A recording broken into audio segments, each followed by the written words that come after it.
Hello, everybody. Today we will be reading The Game of Silence. It is a sequel to The Birch Bark House, and I am so excited to read it with you. Let's start at Chapter 1. Chapter 1 The Raggy Ones. When they were close enough to touch bottom with their paddles, the people poured out of the nearly swamped canoes. The grown-ups held little ones, and the little ones held even smaller ones. There were so many people jammed into each boat that it was a wonder they made it across. The grown-ups, the ones who wore clothes, bunching around the young, murder of pity started among the people who had gathered onshore when they heard Omakayas shouting for the children, had no clothing at all. They were naked. In the bounty hunger anxious group, the people from the boats won ashore. They looked at the ground, fearful and in shame. They were like shiny horns with long poles for legs and clothes like dropping feathers. Only their leader, a tall old man wearing a turban of warth cloth, walking with a proud step and held his head up as a leader should. He stood calmly, waiting for his people to assemble. When everybody was ashore and a crowd gathered, especially he raised with his thin hand and commanded silence with his eyes. Everybody's attention was directed to him as he spoke. Brothers and sisters, we are glad to see you. Dengwang, please open your hearts to us. We have came from far away. He hardly needed to urge in kindness. Immediately, families greeted cousins, old friends, lost relatives, those they haven't seen in years. Fishtail, a close friend to Omakayas' father, claps an old chief in his arms, the dignified chief's name, known as Red Thunder, and he was Fishtail's uncle. Blankets were soon drapes, bare shoulders, and painful naked children were covered too, with all of the extra clothing that the people could find. Food was thrust into hungry people's hands, strips of dead fish and rock bread, maple sugar, and fresh boiled meat. The ragged visitors tried to contain their hunger, but almost fell upon the food and ate wolfishly. One by one, family by family, the poor ones were taken into people's home. In no time, the jigwang pulled up far on the beach, and the men were exclaiming, "The fury seems and fragile." In no time, the jigwang were pulled far up on the beach, and the men were exclaiming, "The fried seams and fragile." Torn stitchingly of spruce that held the birch bark to cedar flames, Omakayas saw her grandmother and her sister and her mother, each leading a child. Her mother's ears were wide set, starting with anger, and she mumbled explosive words underneath her breath that she was only her way of showing how deeply she was affected. Still, Omakayas stayed clear. Her brother Pinch was fooling around, and he was wrapped in a blanket. He was the son of the leader, Miss Gowash, and he was clearly struggling to look dignified. The boy looked back in exhaustion, as if wishing for a place to sit and rest. But seeing Omakayas, he flushed anger and misery, strength to stagger on ahead. Omakayas turned her attention to the woman who trailed them all. One child cluttered her ragged shirt. She carried another terrible thin child on a hip. Into the another arm she clutched a baby. The tiny bundle in her arms made no movement and seemed limp, too weak to cry. The memory of her poor baby Niwu shortened Omakayas' breath. She jumped after the two-leafing urge of the story and her arrival for late, as well as the angry boy's troubling gaze. Eager, she approached the woman and asked if she could carry the baby.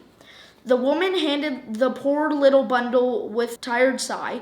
She was so poor that she did not have a cradle board for the baby, or a warm skin bag lended for rabbit fur and moss, or even a trade blanket for a piece of cloth from the trader's store. For a covering, she only had a tiny piece of deerskin wrapping into a rough bag. Even Omakaki's dolls had better clothing and better care. Omakakis cuddled the small thing close. The baby inside the bag was bare and smelled like he needed a change of tail fur that served as his diaper. Omakakis didn't mind. She carried the baby boy with needed and happy as the woman so relieved to hand the baby over she could not have guessed that. After losing her baby brother due to smallpox, Niwu, Omakakis took comfort in the baby's tiny weight and light breath. She would protect him and promised as they walked. She would keep him company by giving all the love she stored up, but she could no longer give the love she had for Niwu.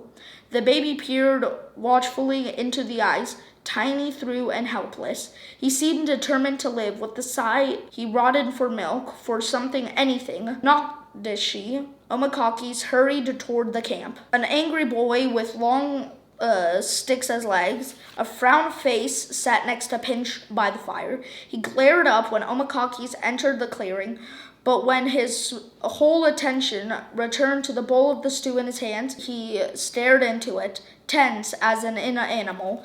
He tried without success, keeping from gulping the stew too fast. His hand shook so hard that he nearly dropped the bowl at one point, but with a furious groan, he righted himself, an attitude of forced calm, straining to control his hunger. He lifted the bowl to his lip. He took a normal portion of meat between his teeth, chewed, and chewed. He closed his eyes when Omakaki saw from behind one half-shut eyelid the gleam of desperation. She looked away, not fast enough. "What are you staring at?" the boy growled. "Nothing. Don't you have a brother? I'm not even with her," said Pinch, delightful to sense an alibi with whom he might be able to torment his sister. "She always stares at people. She's an owl." "I can't pronounce that word," Angeline said, throwing an acorn that hit Pinch square on the forehead. She told her brother to speak with care, then commanded him, "Buwang, leave her alone." Omakakis was grateful to her big sister. Still, she flushed and turned away. She was embarrassed by her brother's teasing, and she also felt it was wrong to witness such a hunger in the visitor. She could tell the boy was proud, and it had hurt him to have his revengeless eating. Beside that, she was usually mad at Pinch. Sometimes the things he did were so awful that they insanely made her blood hot. At those times, she had to run away before she hit him or screamed at him. Luckily, there were the other small children to occupy her immediately. The scrawny little wide-eyed children dove into the food. They ate all they could and even licked one another's faces clean. When there was nothing in sight, they begged for more. At last, their bellies were full and they fell asleep, right where they sat, clenching some tattered old skin around them. That was when the woman, who ate politely and slowly, sighing with gratitude at each bite, spoke to Omakaki's mother, Yellow Kettle. "This baby is not mine," she said. "We have been running for our lives. The Bing Wang wiped out our village. We left our gardens, our food catches, all of our kettles, and our moccasins sitting by the doors. Some people even got left behind in the crazy mess. They were captured.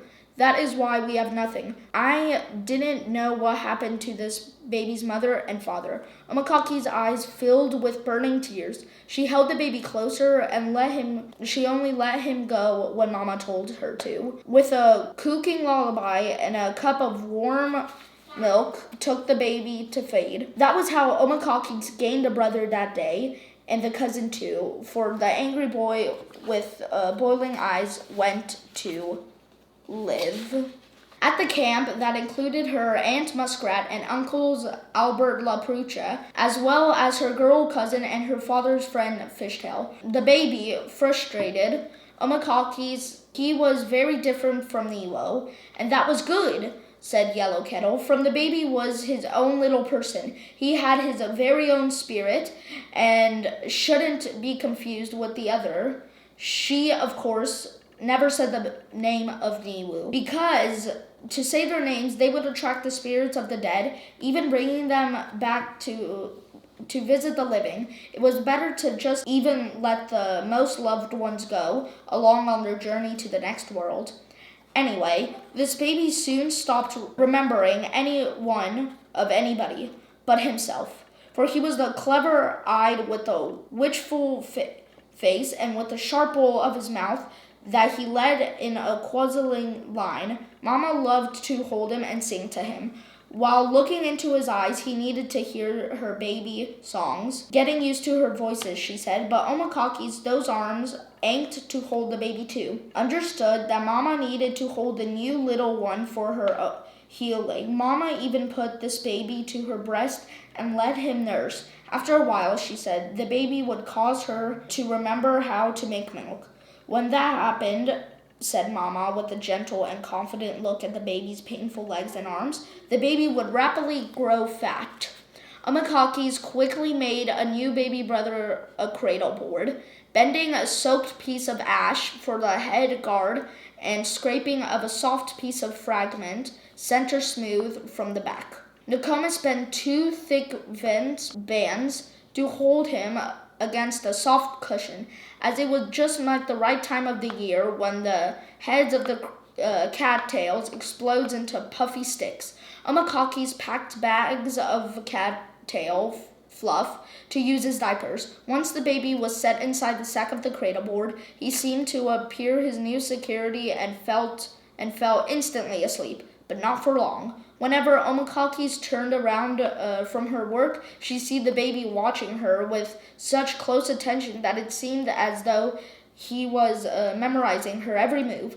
Nokomis gave him a nickname to match his sharp eye habit. She called him the Little Benhaz, or Baby Wildcat, for the way the wild leg stalks and watches its prey reminded her of the close and intel eyes of the baby. One day, Omakakis was watching Mama and Baby Wildcat. She felt that Day watching her. She sat down next to her. Omakakis Day was a prickly man, scratchy and remotely serious, lost in his thoughts, or even cold as his name, Migwan, ice. But he was also warm-hearted and kind underneath. Often he seemed not to notice his surroundings at all as he worked on one of his many projects: nets, snowshoes, basket bowls, and arrow traps. Day could make anything. Suddenly, he would lift his head from whatever he was doing, and Omakakis would realize he had been closely observing the entire family all along. One of those times, Nigwings, he said, his baby warm on the hair. Don't be so sad. Soon enough, that little baby will be too much for your mama. She'll beg you to help take care of him. And in the meantime, he went on, excitement in his voice. I have something for you, Day said. Day put a small bundle into Omakakis' arms, folding her arms around the bundle, and hurried away. Giving gifts, the thing he made, always embarrassed him. Omakakis realized the scrap of hide, now cleaned and softened, at the first held bin hens. Slowly, she pushed the edges away from the face that made her gasp. She saw beautiful hair, black beaded eyes, and a tiny mouth rendered with venerum. It was a wonderful made doll with a dress of venerum sewed by Day and beaded by Omakakis' sister. Seeing Omakakis long, Day and Angeline had made her something to hold. I have a good family, Omakakis whispered. Holding to the doll to her heart, she entered this precious being into the list of all she loved. That is the end of chapter 1 of The Game of Silence. I have one theory. What if the baby she adopted is Niwu, but in another body, like Niwu's spirit in another body? That is my theory. Put your answers in the comments if you think it's true or not. I will see you next time at The Game of Silence, Chapter 2.